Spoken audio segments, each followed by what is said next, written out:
Hello guys, Muskan আমার জন্য এটা নিয়ে যাও, ঘর গোছায় নেই এখনো, যেটা সত্যি কথা, ঘর পরে গোছাবো।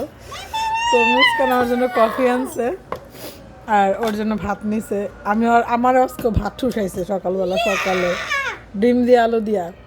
আমি ডায়েট করতে চাইলে কি এই একটা মাইয়া হারামি, ওর জন্য আমি ডায়েট করতে পারি না।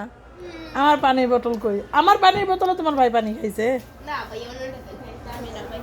ও, তো যাই হোক, ঘরের কাজ পরে করব, আগে কফি খেয়ে নেই। কারণ আমি ব্ল্যাক কফি মনে হয় 2 দিন আগে খাইছি, চা খাওয়া অফ করে দিছিলাম।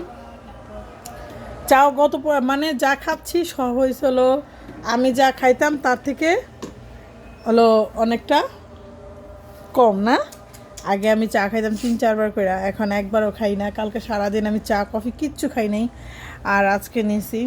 আগে এটা খাবো, তারপর যত কাজ আছে রিল্যাক্সে বসে বসে করবো।